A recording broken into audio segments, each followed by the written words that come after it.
everyone, welcome to another video. This is a re-record of the Regulators video that has been up on my channel for a while. The reason I'm re-recording it is because I had no idea that the sound wasn't working. So thank you to whoever it was who pointed that out to me. Hopefully this time the sound will work and you guys will be able to access all of the information that I discussed within this video. So basically, in order to keep consumers safe, different sectors of media and different industries within the media have regulators, people who look over and who consider the products and whether or not they're appropriate to be released to market. So we're going to think about all of the different kinds of media forms that we're studying, and we're hopefully going to have a look at who regulates them. So starting off with the ASA then, the ASA stands for the Advertising Standards Authority. Now, together with the Committee of Advertising Practice, these are the people who monitor and regulate advertising that occurs both on and offline. Some of the things that they have to take into consideration are in the table below. So for broadcasting adverts only, so for things that you would see, for instance, on television or on radio, they have to take into account the recognition of advertising, so what the actual advert is for, any political or controversial matters, any prohibited categories such as things like alcohol or fireworks or things like that, financial products, services or investments. These are things that have to be tightly regulated so that they're providing accurate advice to people and not encouraging people who, for instance, are at risk in terms of debt to borrow more money. Faith, religion and systems of belief, charities, betting tipsters, premium rate telephone services, all of these things have to be regulated, first of all, to make sure that there's no offence being caused, but also to make sure that the information that they're providing is accurate, and also to make sure that, again, they're not encouraging or preying on people who perhaps are vulnerable to engage in these premium rate services.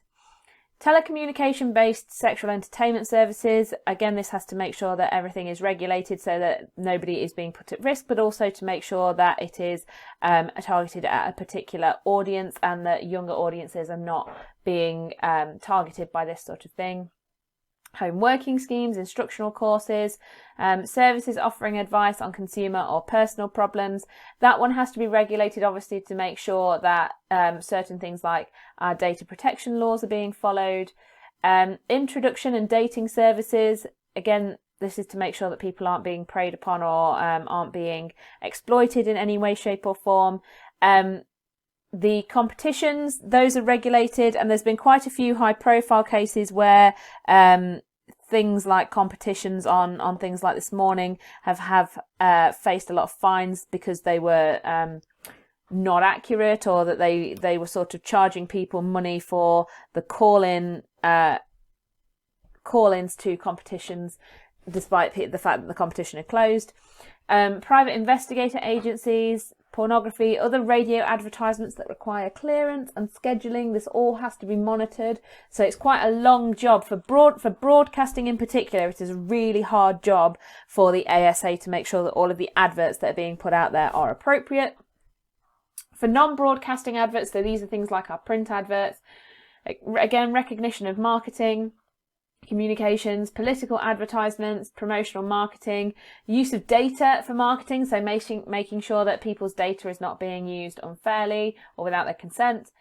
Financial products, employment or home working schemes, business opportunities, all has to be monitored. And then tobacco, rolling, papers and filters, those adverts now have additional rules attached to them about what they can and what they can't show, and also some sort of legal requirements that has to be on those advertisements. So slightly less involved for posters and for print adverts, but for both broadcasting and non-broadcasting, there are rules and regulations in particular surrounding compliance, so making sure that people do what they're meant to do, misleading advertising, harm and offence, using children in adverts or targeting children with adverts, privacy, distance selling, environmental claims, medicines, medical devices, treatments, health, and linked in with that, weight control, slimming, food supplements, health and nutrition claims. Basically, a product can't claim to be fat-free if it does have fat content in it. It can't claim to be like for weight loss if that's not solely what it's going to do. It can't claim to be healthy if it's then sort of more unhealthy than other things on the market. And the food thing is something that is constantly under review. If you've seen any programmes, particularly things on the BBC that look at sort of food, things like, you know, the sort of food waste programmes or that sort of thing, the food marketing and the food claims that's on packaging are under a lot of scrutiny at the moment. So we may find things like that change. Gambling, lotteries, again, making sure they're not preying on the vulnerable. And then alcohol, motoring, e-cigarettes. For alcohol and cigarettes, again, there are legal requirements as to what can and what can't be on certain advertisements. So the ASA and the CAP do an awful lot to help with regulating the advertising industry, and it is probably one of the biggest industries if we think about it, because every product that we're going to look at next, they will have adverts with them. So the ASA has got a big job to do. Ipso is the Independent Press Standards Organisation. They monitor both newspapers and magazines. They replaced a group called the Press Complaints Commission after the News of the World scandal. It is really useful for you guys to look up what the News of the World scandal is. And if you would like me to do a video specifically on the News of the World scandal, do let me know in the comments section below, because it's really helpful when understanding the newspaper industry as a whole. Now, although Ipso regulates most newspapers and magazines, the publications themselves have got to sign up to be part of Ipso, which means that there are some that are not regulated by the same rules. And the rules that Ipso apply to the newspapers and magazines that have signed up is something called the Editor's Code of Practice. Just the same as with the ASA, you can actually go online and you can have a look at what the Editor's Code of Practice is. You can go online and have a look at what the ASA regulations and standards are. But for Ipso, the Editor's Code of Practice includes details on accuracy, obviously really important when we're considering newspapers. They need to be providing accurate news and accurate information. If they don't, then the very least they have to do is to publish a sort of apology correcting what they've got wrong. Privacy and making sure that people's privacy is respected. That's one that has come about, again, particularly based on the News of the World scandal. Harassment, intrusion into grief or shock, making sure that there is a boundary between journalists and somebody who is grieving or somebody who is in shock from something that they've witnessed or that they've seen. Reporting suicide has to be dealt with very carefully so that it doesn't incite others to commit the same sort of acts. Again, children in particular who are involved in cases of sort of sexual abuse or sexual assault. This is something that is taken very, very seriously. At the very least, it's protecting the information and not publishing the information about who is involved. Hospitals, reporting of crime, clandestine devices and subterfuge. Again, this comes about specifically from the News of the World scandal, making sure that the journalists are not using clandestine devices, so devices that are hidden or subterfuge, unless this is then declared later on.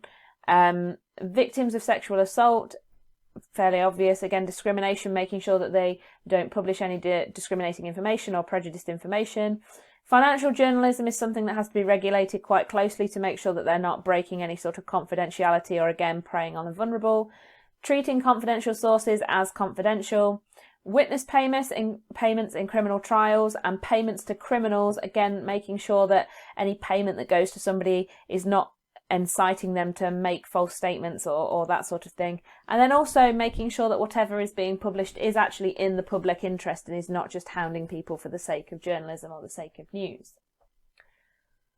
Ofcom then. Ofcom are the organisation responsible for what happens in any sort of broadcasting, both in television, a little bit in film, but films itself will have their own regulation, which we'll see later on.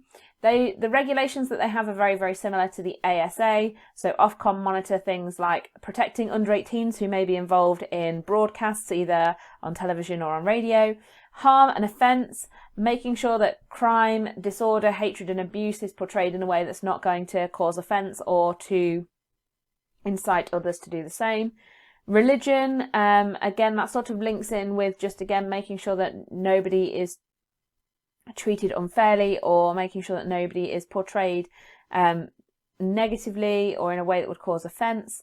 Due impartiality, accuracy. Again, we have to make sure that things that are broadcast are accurate. So Ofcom, in a way, will regulate things like the news, for example, and the BBC, even though that, you know, Ipso sort of cross over there as well. Elections and referendums, making sure that that's all dealt with fairly and that they're not biased towards one particular party or person or another.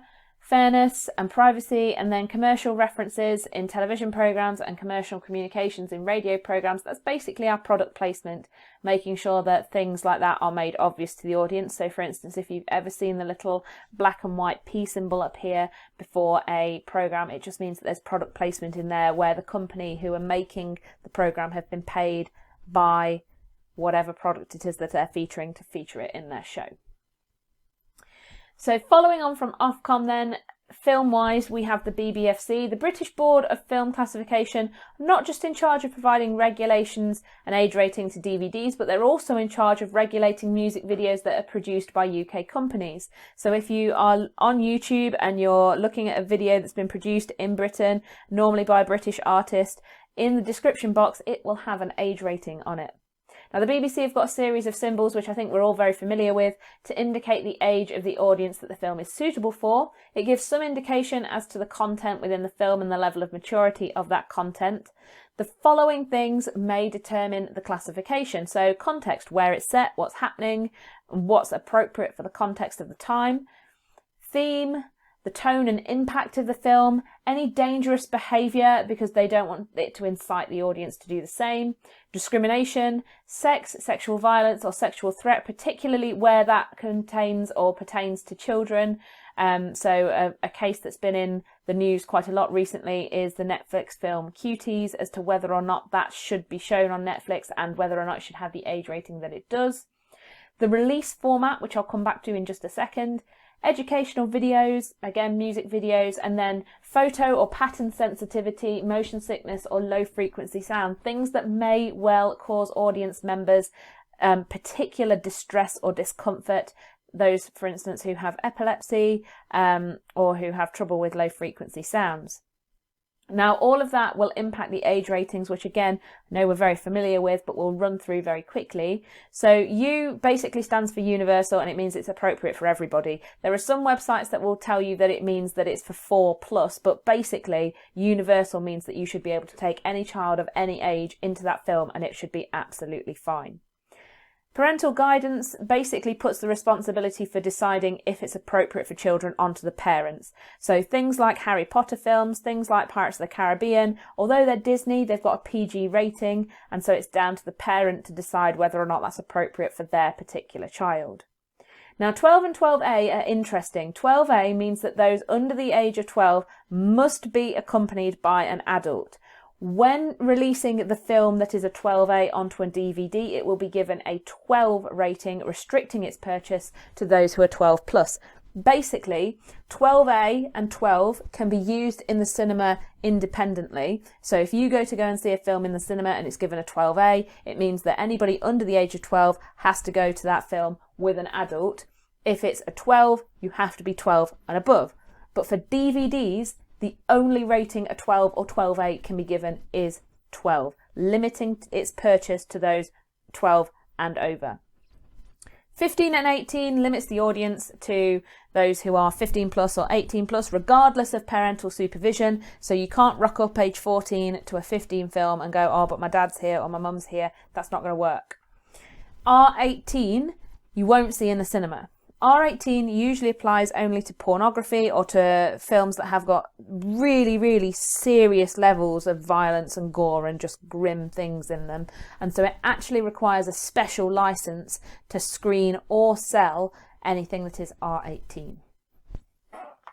Okay, so PEGGY. PEGGY stands for the Pan-European Game Information. And again, if you've ever bought a game, you will have seen PEGGY and you'll be familiar with PEGGY.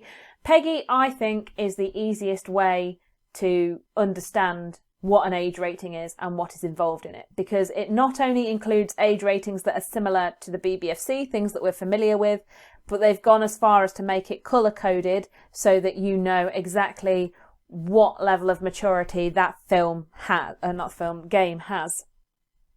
So they have 3 and 7, which are at green, meaning pretty much anybody can play it. It's not going to be particularly gruesome or grim.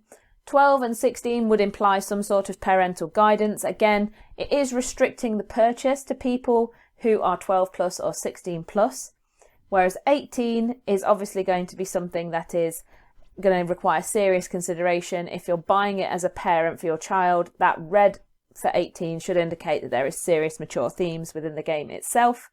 But along with that, they also have images to decide the content descriptors and what is going to be in that game. So on the back of your game, if you're buying it as a physical hard copy, you will have these images. If you're buying it online, these images should also be included somewhere to show exactly what is involved in that game. The biggest one at the moment is in-app purchases, because that's something that should be made clear both online, on phones, on apps, whether or not there are in-app purchases within the game to progress. That's something that's got gamers, sort of game developers, in a lot of trouble and a lot of difficulty and hot water over the years. So in-app purchases, violence, bad language, gambling, sex, drugs, discrimination, fear, just whether or not it might incite fear. That's something you might see on the back of a game box. And also whether or not it's got any online functions. I think online's not used so much anymore, because most of the games that people buy, they buy online these days. So obviously there's going to be an online function within that game, so in some place or some way, shape or form. So we don't see that so much anymore, but they do include these to help people make informed decisions.